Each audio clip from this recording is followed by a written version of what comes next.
Martin Scorsese is one of the greatest Hollywood directors of all time.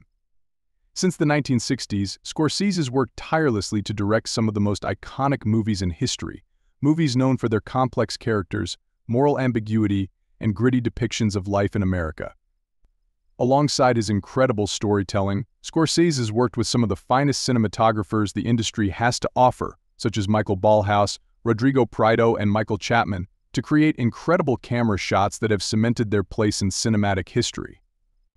What sets the direction of Scorsese and his various cinematographers apart is the emotional resonance of their shots. Fusing technical innovation with the ability to capture the complex feelings at play of his characters enhances the storyline of every movie he has directed. Scorsese's use of framing, lighting, POV shots, and slow motion make these camera shots more than just a way to convey the narrative of his movies, but a way to represent the larger themes at play, such as guilt, corruption, vengeance, and power. A camera shot that was made possible through the use of both practical effects and CGI is also one of Scorsese's most haunting. In Shutter Island, Teddy Daniels' Leonardo DiCaprio envisions his deceased wife Dolores Michelle Williams telling him that "you have to let me go." Teddy currently believes that Dolores was burned to death in their apartment as a result of the arsonist Andrew Laïdis and sees her disintegrate into ashes while in his arms.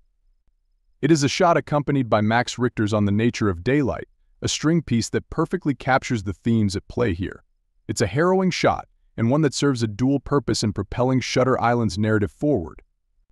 On the one hand, it's a haunting depiction of Dolores' death, but on the other, Dolores' crumbling body acts as a representation of Teddy's mental state. As Shutter Island progresses, Teddy becomes more and more agitated and anxious as his mental state declines, eventually culminating in the incredible twist ending. This shot is a visual representation of Teddy's emotional descent, making it one of the most charged shots in Scorsese's filmography.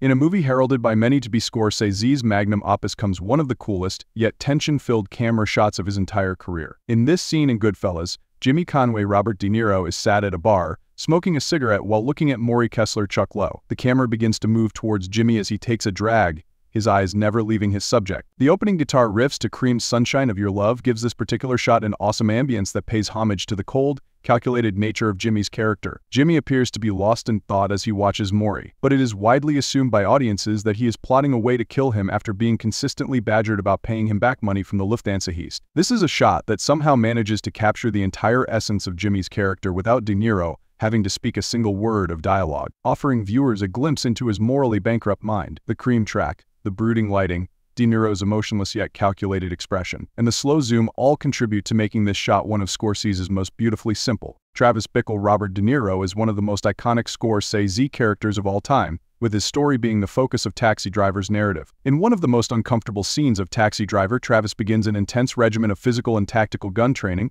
before visiting an adult theater. In a poignant, dark, lonely shot, Travis is seen sat in the cinema making finger guns at the adult film he is watching, before he puts his hand to his face as if to conceal the movie from his eyeline. It's an extremely unsettling camera shot, and one that has become one of Scorsese's most iconic. From the slow zoom in towards Travis' blank expression, to the way his fingers cast shadows over his face. This is one of the greatest yet most subtle ways to show that someone is a sociopath without explicitly saying it. It's a powerful shot that visually isolates Travis from the rest of the theater, with Scorsese and his cinematographer, Michael Chapman, being able to capture his alienation perfectly and establish this moment as the turning point in Travis' unraveling. In the final act of The Wolf of Wall Street, Scorsese employs the use of an incredible POV shot from the perspective of sleazy stock trader Jordan Belfort Leonardo DiCaprio. Belfort has agreed to a plea deal with the authorities after they uncover his illegal trading methods, a deal that sees him wear a wire and give up the names of everyone else involved in the trading. The POV shot sees Belfort returning to the Stratton Oakmont offices with his employees all beaming to meet him, blissfully unaware that he is giving them all up to the police. Technically, this camera shot is masterful, with Scorsese employing a smooth, continuous take as Belfort makes his way through the crowd of smiling stockbrokers. It's a slick shot that seems to encapsulate Belfort's manipulation and treachery,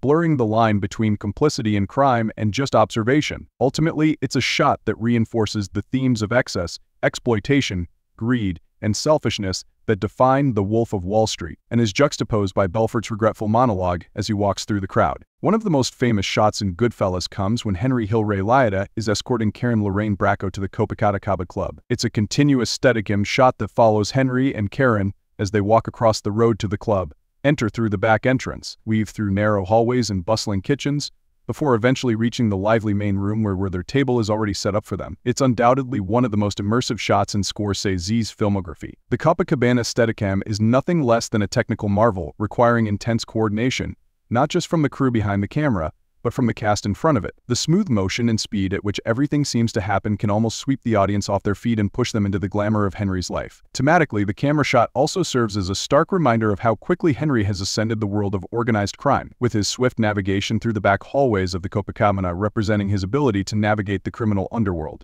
Scorsese's most recent movie, and perhaps his most necessary, Killers of the Flower Moon, tells the harrowing true story of the Osage murders in 1920s Oklahoma. The Osage are a group of Native Americans who, after oil was discovered on their land, became some of the wealthiest people in the U.S., but were then systemically targeted and murdered by the white community. In one of Killers of the Flower Moon's most haunting shots, Billhale Robert De Niro has set fire to his field to collect insurance money, with the fire creating a beautiful heatwave effect on the camera. The use of lighting and practical effects in this shot is incredible, with the fiery glow creating an intense atmosphere that threatens to overwhelm the viewer. It's a hellish landscape where the silhouettes of people can just be made out, silhouettes that Scorsese himself intended to add to the shot's hallucinatory feel. The flames not only destroy Bill's field, but are also a symbol for the destruction and oppression of the Osage livelihood and culture, a powerful visual metaphor for the movie's central themes of exploitation and racial violence. Scorsese's 1995 movie Casino tells the story of Sam Rothstein, Robert De Niro, as he is tasked with ensuring that the operation of the Tangiers Casino in Las Vegas is running smoothly. It's a brilliant movie full of Scorsese's signature shots, but one of the best comes when Ace has his back to the camera, then turns around, puts a cigarette in his mouth, and lights it.